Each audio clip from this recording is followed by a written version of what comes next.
ಸವಣೂರು ಶಿಕ್ಷಕನ ಮೇಲೆ ಹಲ್ಲೆ ಪ್ರಕರಣದ ಹಿನ್ನೆಲೆ ಸವಣೂರು ಪಟ್ಟಣ ಬಂದ್ಗೆ ಕರೆ ನೀಡಿದ್ದಾರೆ ಸಂಘಟನೆ. ಹೌದು, ಹಾವೇರಿ ಜಿಲ್ಲೆ ಸವಣೂರು ನಗರದಲ್ಲಿ ಡಿಸೆಂಬರ್ 10ರಂದು ನಡೆದಿದ್ದ ಹಲ್ಲೆ ನೈತಿಕ ಪೊಲೀಸ್ ಗಿರಿಯನ್ನ ಖಂಡಿಸಿ ಈ ಹಿನ್ನೆಲೆಯಾಗಿ ವಿವಿಧ ಸಂಘಟನೆ ಸವಣೂರು ಬಂದ್ಗೆ ಕರೆ ನೀಡಿದೆ.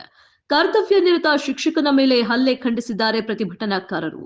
ಸವಣೂರು ನಗರದ ಪ್ರಮುಖ ಬೀದಿಗಳಲ್ಲಿ ಮೆರವಣಿಗೆ ನಡೆಸಿ ಪ್ರತಿಭಟನೆಯನ್ನ ನಡೆಸಲಾಗ್ತಾ ಇದೆ.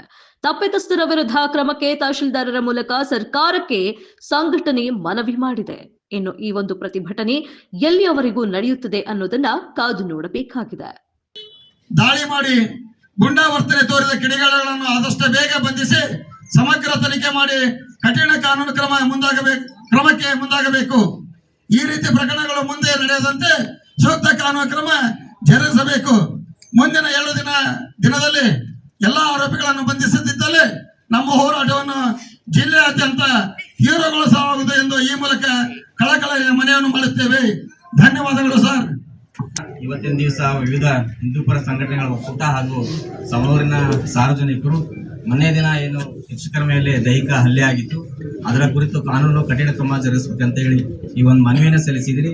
ಈಗಾಗಲೇ ನಾನು ಪೊಲೀಸ್ ಇಲಾಖೆಗೆ ಆದೇಶವನ್ನು ಕೂಡ ಮಾಡಿದ್ದೀನಿ. ತಪ್ಪಿತಸ್ಥರ ಮೇಲೆ ಕಾನೂನು ಕ್ರಮ ಮಾಡಬೇಕು, ಅವ್ರಿಗೆ ಕೂಡಲೇ ಬಂಧನ ಮಾಡಬೇಕು ಅಂತ ಆದೇಶ ಕೂಡ ಮಾಡಿದ್ದೇನೆ. ಸೊ ಅವ್ರ ಮೇಲೆ ಕಾರ್ಯಾಚರಣೆ ನಡೀತಾ ಇದೆ. ಸಲ್ಲಿಸ್ತಕ್ಕಂಥ ಮನವಿಯನ್ನ ಮಾನ್ಯ ಜಿಲ್ಲಾಧಿಕಾರಿಗಳಿಗೆ ನಾನು ಹಿಂದೆ ಕಳಿಸ್ಕೊಡ್ತೀನಿ ಅಂತಕ್ಕಂಥ ಮಾತನ್ನು ಹೇಳಿ ತಮ್ಮೆಲ್ಲರಿಗೂ ಹೊಂದಿಸಿ ನನ್ನ 2 ಮಾತುಗಳು ಮುಗಿಸ್ತಾ ಇದ್ದೀನಿ. ಪರೋಕ್ಷವಾಗಿ